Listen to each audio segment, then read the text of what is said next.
Pregame.com.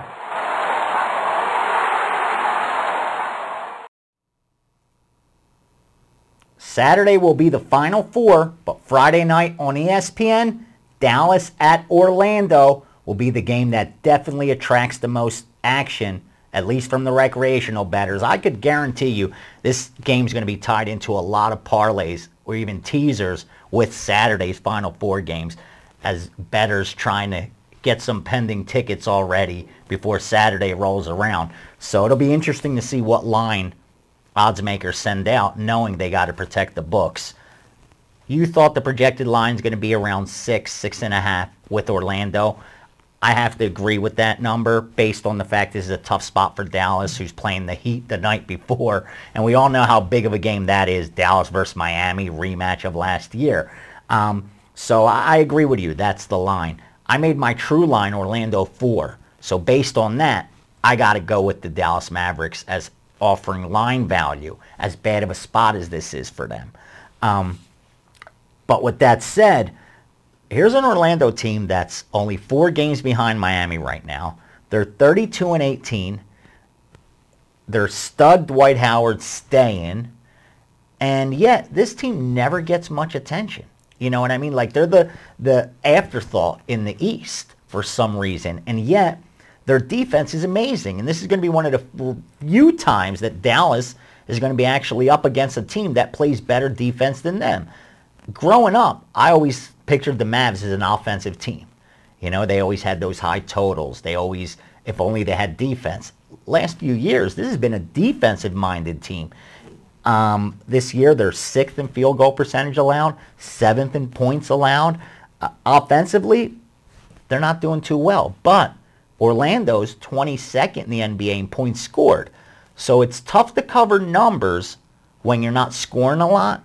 And more importantly, what scares me with this Orlando team, because I have backed them, and they've been successful for me. They're 28-22 against the spread. That's 56%. You bet them every day out, you'll be ahead of the books right now. So they're a winning team against the spread. But when favored around a number of 6, 7, 8, it scares me because they're so poor at shooting free throws. And when you have a lead of 4, 5, 6, you want to be able to extend that lead to double digits to cover numbers.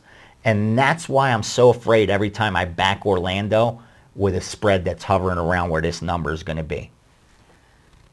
I fully understand your apprehension about playing Orlando here. And in fact, the Mavericks are 8-4 against the spread as a road dog. In fact, out of those 12 games, 8 of them went under the total, which means they'll probably play the lower-paced game. And you had a great point about covering spreads when you don't score a lot of points. But I happen to think this is just a great spot for Orlando. Yeah. One of the things I'm looking at, not only are we talking about the Mavericks having to play Miami, big revenge game for Miami, but we have other things that I have to take a look at here. And, you know, it's a great scheduling spot for Orlando. This has been the season is unlike any other where you have to analyze the schedule just as much as you have to analyze the teams. And Orlando's in a situation where they got 10 straight games in which they're going to play while rested. They're right in the middle of it, 5 games right now. This is their 5th game out of 10 straight games in which they play with a night off. With a night off, at least one night off. That's a good rhythm for teams to get into. And also, you got an Orlando team who's done very well as a home favorite this year, 13-8 against the spread. But what I really like is during the All-Star break, Dwight Howard came out and he said, you know what, I am going to stay here. And he says, and that was huge relief for the fans of the Orlando Magic, huge relief for the Orlando franchise, really. Yeah. So they didn't have to rename the city after him to keep really. him there. I mean, they already lost Shaq before, and to lose another great big man is just, it would be too much to take. But it's the situation for Orlando. They're 10-5 since that time, since the All-Star break, 10-5 straight up. Here's their losses. They lost to Oklahoma City. They lost to San Antonio. They lost to Miami. Best teams in the NBA. They lost to Chicago. They lost to Charlotte. They played a 4. That was the wild card. Yeah, the wild card. That was what they say, the outlier. Letdown. That was the outlier. Yeah. But you take a look there at 4 teams: Oklahoma City, San Antonio, Miami, Chicago. I don't think Dallas is in that area at this point. I don't think Dallas is the same team as they were last year. I like the way Orlando's playing right now. And it's a situation, Marco and I have talked about this, a lot of teams that go to Miami and they'll go to Orlando. Orlando knows that Miami is the big boys right Yeah. now. And Miami is playing Dallas the night before. So all of a sudden, let's say Miami wins that game by 10. What does Orlando want to do? They want to win by 11. They want to upstage their southern neighbors there. And it's a situation here. Dallas is, talk about scheduling, Dallas plays Miami, they play Orlando, then they go back home and they play 11 straight games against Western Conference teams. Those games take priority. I mean, if Dallas could somehow beat Miami the game before, they're going to mail this game in like crazy. Huge letdown. Because they're heading back home and they've got 11 games against conference rivals. I don't think that's going to happen. I don't think they're going to go into Miami and beat Miami straight up. But the situation is they've got much more important games on deck. You've got a rested Orlando team playing here in a nice rhythm of games. I just don't think it's a good spot at all for Dallas, and I'll lay the points with Orlando. You scared me a bit because you're right. And Dallas has had a tough little stretch before they play this game. They play Houston twice, which is in-state rivalry. The Spurs, which is a big game for them always. Lakers, and then, of course, Miami before going to Orlando. So, if anything, out of all those games, it's the Orlando one that you may see a letdown. The thing that scares me also with Dallas is they're not a team you want to back on the road. They're only 10-14 straight up on the road. And it makes perfect sense because when you're a poor offensive team, it's even worse when you're on the road. If you're not good offensively, you will have some kind of success on your home court because you're used to the surroundings, you're used to the baskets. If you're going to have any success offensively, it'll be at home if you're bad offensively. On the road, it's a whole different story. It just makes it even worse for them. And that's why I think the problem Dallas has had on the road this year because they're not a good offensive team. But the one thing I want to add is this. You got to make sure and check who's going to be playing center for the Dallas Mavs. Because right now, Haywood has been injured. He's questionable. Who's been stepping in for Hayward?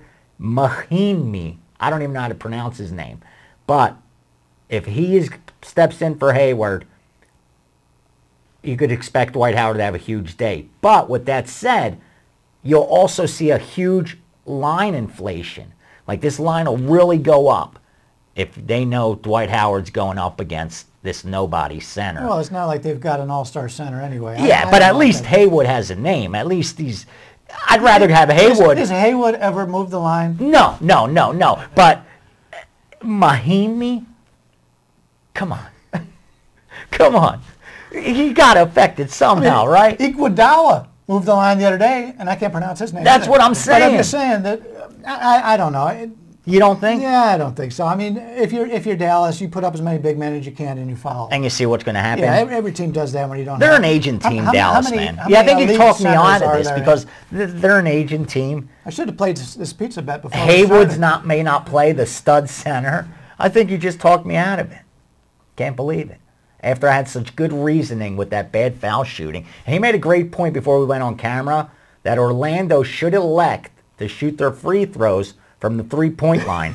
They're third in the NBA in three-point shooting percentage, and yet they're 30th in free throw shooting percentage. How does that make sense? I can tell you could shoot the three-point shot with a hand in your face and be third best in the NBA, and yet on the free throw line, with no one around you, you're 30th. I can tell you exactly what the reason is. Give it to me.